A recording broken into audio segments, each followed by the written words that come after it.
คู่คือเนาะ สบายดีเนาะทุกคนมื้อนี้เรากับมาพบกับนุ่มปากสันเนาะเมื่อสาวเมืองพวนกับนุ่มปากสันมาพบกันแล้วสิเกิดอย่างขึ้นทุกคนมาเบิ่งเลย เจ้าเจ้าชงก็บอกเจ้าชงโอ้ยยงจงเจ้า เจ้าชงเจ้า เซมตี้ยูบอเซม ก็ ตี้ ลูกเป็นฮู้หลี่จ้า กูจะบ้า จิบเป้าแล้วจิบเป้าจิกกาเสีย 386เนาะซื้อออนตา ก็ลูกเป็นฮู้ ออนตาเด้อ โควิดเป้าปักสันเนี่ย ตัววิปากสันเนาะตัววิสาวเมืองพวนเนาะ อ๋ออันนี้สาวเมืองมัวนะ จอย โอเคเดี๋ยวเจอกันนะอันนี้แหละคือ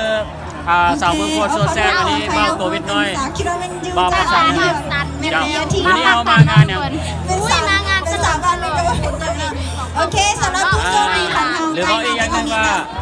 ผู้ดีได้รับแพ็กกันมี กิน นะ เที่ยง หรือนอกเป็นเจ้าเนาะนอกเป็นเจ้า คนเด้อแล้วอันนี้เป็นอย่างอันนี้ อันนี้ลูกเทนนิสเนาะ มันเป็น ขอ นี่ ขอบใจเด้อ ถ้าเอามาโยนในนี่เพิ่นจะเอามาคอ ผู้ น ใดผู้ใดก็บ่ต้องเสีย มัน ใจ ขึ้น เด้อ กับวัตถุประสงค์ของการใช้ถ้าเอาโยนลงนี่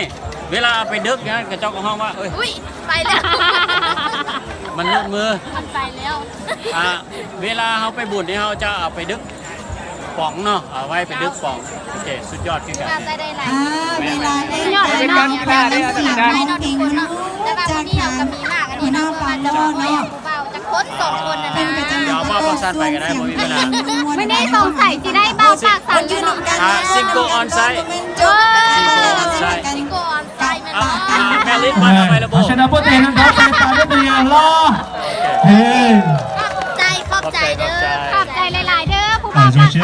แล้วเจอกัน 到底不用去在叫兄我拍工作呢，有老少了家庭的， เอาติดตามเพจคนก็ได้เด้อ 那ที่当店呢，阿伯，兄弟们中当的被所 โอเคติดตามเพจก็ได้เนาะเพจข้าพเจ้าก็คือปากซันบอยแล้วเบิ่งตามลิงก์กันเลยเนาะเพื่อจะส่งลิงก์กันไปให้จะได้เจอกันความมันความม่วนอยู่ที่เป้าปากซันและสาวเมืองพวนสวนแซ่บบ๊ายบาย ก็น้อยอย่าลืมกดติดตามเพจของเพิ่นเด้อเจอเลย ขอบใจเด้อ ขอบใจหลายๆเจ้า